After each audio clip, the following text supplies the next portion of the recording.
the Slovak Prime Minister, Robert Fico, he got shot and was wounded after a governmental meeting he was having, and it wasn't like a big, I forget the exact location of the town, but it was a smaller city, smaller town, and he had a meeting, and afterwards he left this government meeting. It wasn't an official government meeting, it was like an unsanctioned meeting, so they were having a meeting outside the bounds of any like official committee hearing.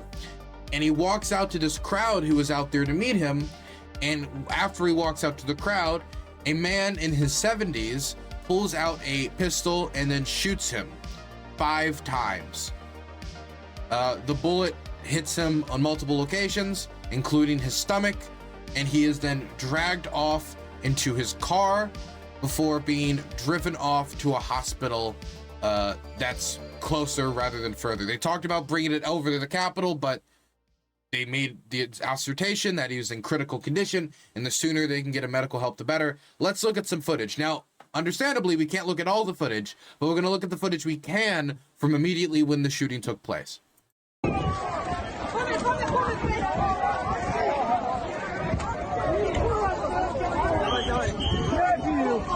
That's them detaining the shooter in question on the ground. So you can't really get much from this, but this was some of the first footage that came out. I think we have footage of the actual shooting in question. No, this isn't it either. I could have sworn we had the footage. Is it deleted now? Oh no, what happened to it? We had the footage of the shooting, but I think we're not going to show it for 2 reasons. Number one, I just lost it. And number two, because you can actually see the man getting shot, but I can describe to you what happens. So you see this little gated barrier to the left here? So there's a crowd of people here, and the guy that's crouched down in between all those security guards to the right, that is the Slovak Prime Minister. He walks up to this barrier, starts to shake the hands of people. One man in his 70s pulls out a pistol, bang, bang, bang, bang, bang. Robert falls to the ground. His bodyguards pull him back, as we can see here, and others in the area sit down and arrest the gunman. And here you can see Robert being whisked away into the car.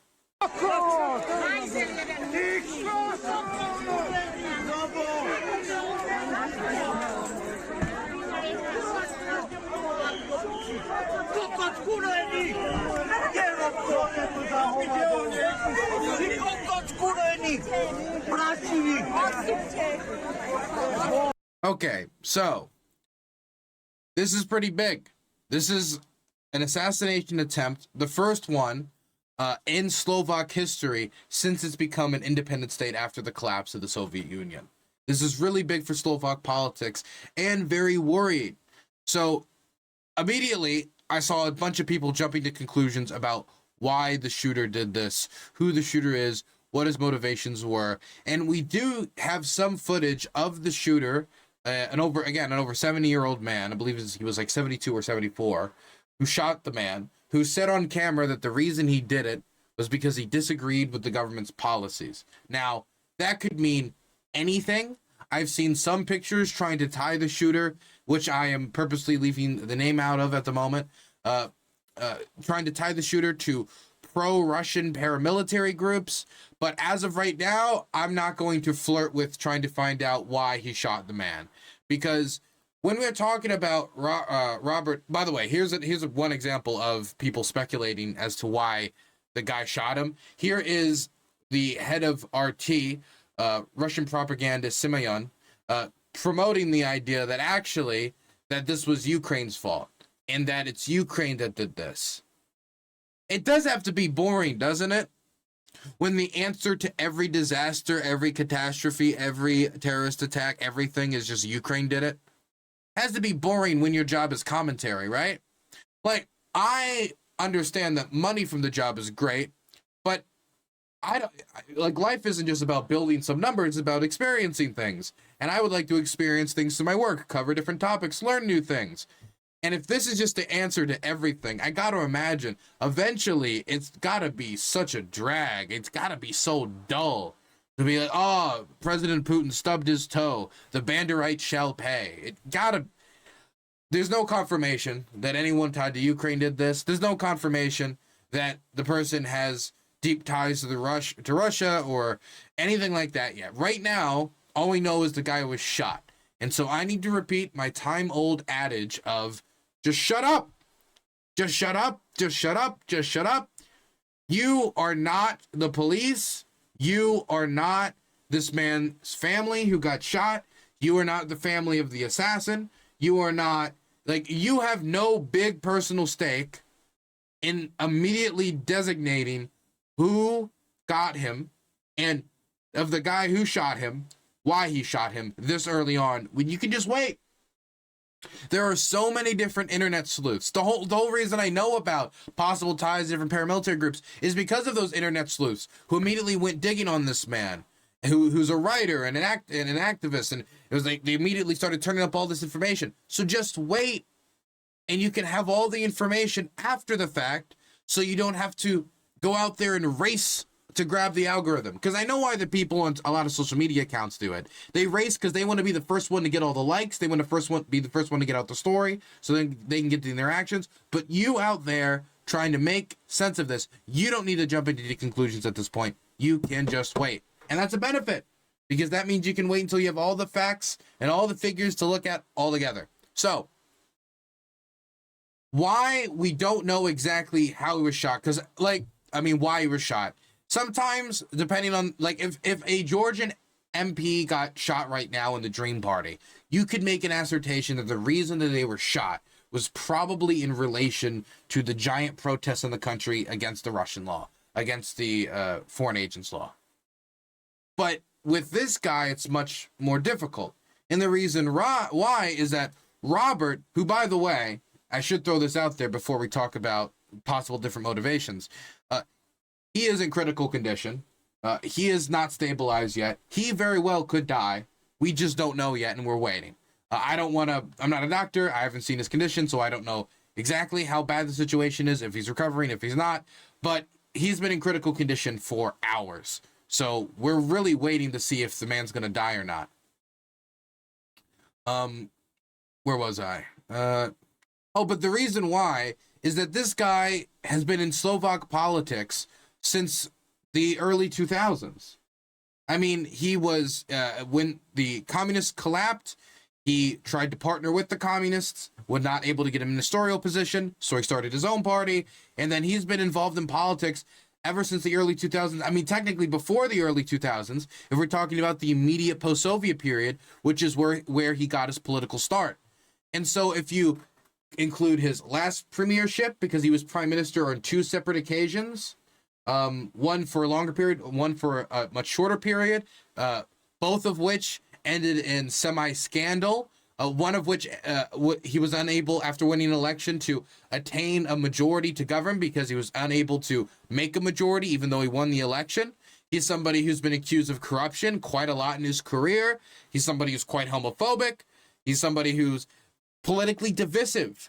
He right now is a super nationalist, almost like a Slovak chauvinist. He's turning away Slovakia's position on Ukraine, saying he will not aid Ukraine, and saying that stuff like state sovereignty is a nice idea in principle. And so there's so many different things that someone could be angry at him for. It could be angry at him for one of his previous times in office. Could be angry at him because of his rabid populism. Could be angry at him because of him turning against Ukraine. Could be angry at him because of him trying to get rid of the prosecutorial office that goes after corruption back in February, which is something he did. Or they could be going after him because he tried to lower the penalties for corruption while in office. It could be any number of things. And so what we're seeing with this, and it's not that surprising because this happens with every shooting, is that there's so many different people who have worked years to cultivate this image of the world, to cultivate a model for the world. And in that model, there can be many different reasons. Maybe it's more simple, but a lot of times it's as simple as possible, trying to explain all the problems of the world. It could be, oh, who's at fault? It could be the Jews. Oh, who's at fault? It's the capitalists. Oh, who's at fault? And there's a model. And you have to blame someone and fit every event in the world into that model. This is why when Jordan Peterson, for example, reacted to the Russian invasion of Ukraine, he started talking about how wokeness had an effect on the invasion. Wokeness had no effect on the invasion. Wokeness has nothing to do with the invasion. But if your model has to be complaining about wokeness in every conversation, if your model has to be that this country is at fault for everything, or this person, or this special interest group, this minority, this religion is at fault for everything, then you've got to fit it into your model. And for Russian state TV, Ukrainians are at fault for everything. And that's why Simeon said it was the Ukrainians. For others, maybe they'll say it was some crazy liberal. But we'll just have to wait and see, because again, we have all these people making these arguments for who it was before all the evidence is out there, based upon trying to fulfill these models they've already have in their head. Because if it's not fulfilling this model, then it can't be useful to them. And so therefore it's no longer important, and then they stop talking about it. Oh my God, here we go. Here we go. Here it is. I said it was going to happen. Here it is.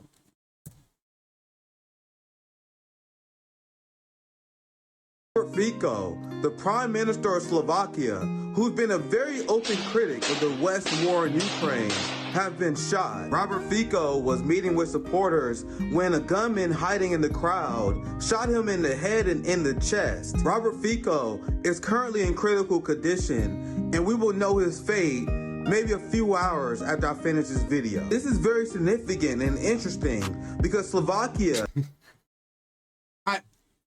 I'm sorry, just the way he talks just kind of reeks of like, you need to, this is very significant and interesting. It reeks like an AI prompt, an AI generated prompt. That's what it reeks of. But I know this is a real person. This is a real human being. What more NPC thing could you say about a news event? Very significant and very interesting. Very significant and interesting because... Okay, if he just said it's significant, then I'd be like, okay. If he just said it's interesting, okay. But when you put both together, I don't know. It just felt like I put on the NPC goggles for a second. Slovakia is one of the few NATO nations that are not completely subservient to the United States. Robert Fico said that we can pour all the money and all the weapons in the world in Ukraine, and we will not defeat Russia. So we need to consider peace options in negotiation. Apparently, Robert Fico simply advocating for peace in Ukraine was enough for Western media to paint him as some sort of Putin puppet. Well, I mean, it's not really just that he said that they should negotiate. It's that he said that, you know, the idea of state sovereignty is a nice idea in theory. It's that he wants to cut off all support. And even if you believe that you need to negotiate with the Russians, cutting off support undermines Ukraine's basis for negotiations. So if you're an advocate of Ukraine negotiating, advocating to stop aid to them means advocating to destroy your negotiating position before negotiations have even started. Hard power is what the Russians will respect in negotiations. If they know that if they were to continue the war, they'd lose another 300,000, 400,000 soldiers, that goes a far way. It makes the alternative of continuing the bloodshed less acceptable to them, and then therefore they have more motivation to accept a deal. If they believe that they can just continue the war with no consequence because the Ukrainians are at the brink, they have no weapons left, have no supplies left.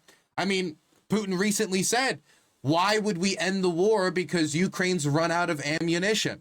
He said that openly, as to say, like, if they've lost the leverage, why would we release the pressure? But I mean, the Putin puppet stuff, that's not just Ukraine. There's other stuff as well, but Ukraine is probably one of the bigger reasons he's called that. But he's become very pro-Russian over the years, and one wonders why and how, but maybe that's his conviction. They dig their toes in against aid to Ukraine or and against any sort of sympathy with Kiev. And they keep saying, look, we want the war to finish. Yeah. And by that, they mean they want the Russians to succeed, and then the war will be over if Ukraine would just surrender and give up territory. And so that's the view he takes. Now, that's very divisive in Slovakia. It's divisive within the EU, so it's not surprising that that this sort of event might take place. Maybe if you guys listen to Robert Fico, there will be less dead Ukrainians, and NATO and the West will be in a better negotiation position with Russia. That doesn't make any sense. if you listen to Robert Fico, if you listen to Robert and you sent over and you didn't give Ukraine weapons, then the West would be in a better position to negotiate with Russia because Ukraine would be in a weaker position. That doesn't make any sense to me whatsoever. When you go to negotiate, you don't go to start negotiations by like undermining yourself. We also had Robert Fico, who was a vocal critic of the WHO pandemic treaty and refused to sign it. So the leader who wanted normalized relations with Russia, who criticized NATO proxy war in Ukraine, who criticized the WHO's pandemic policies, was also a victim of a brutal assassination attempt. How convenient for the West. We came, we saw, he died. Did it have anything to do with your visit? No, I'm sure it did. Okay. Can I just throw out there, right? Just a few things. The first thing is, the world is a wild and crazy place. People will get shot for the stupidest reasons and people will die for the stupidest reasons. And this guy doesn't know anything about Slovak politics. He doesn't know anything about Robert. He doesn't know anything about his time in politics. I mean, I think this is probably the first time he's ever really even talked about him, to be completely honest. And so he is now jumping in here and looking, like I said earlier, he's got his answer. He's got his goal. The West is bad. Ukraine bad. America bad. So this guy gets shot. This guy on some issues agrees with me. Well, I guess I'll ignore the corruption. Well, I'll ignore the homophobia. Well, I'll ignore all the things that were all reasons as to not support Ukraine and all reasons that were used to condemn Western governments. Ignore those. And we will just say he is getting assassinated on behalf of the West in order to advance NATO. How? How does this advance NATO? That would be my question. What is the benefit to NATO of this guy dying? Does now Ukraine get to join NATO? No. I mean, Viktor Orban's still around. He'd vote against it. Does Ukraine now no longer have problems with aid? No. Does this mean that aid to Ukraine from Slovakia is saved? No. What does this mean for the West when it comes to shoring up support for Ukraine? Outside of the fact that no evidence has been presented that the assassin who has more ties to paramilitary groups that have ties to Russia than Ukraine or any paramilitary group with pro-EU sentiments that I know of. It's just the West did it because this guy condemned the West, therefore he was shot because he condemned the West. How convenient. It's as simple as that. Okay.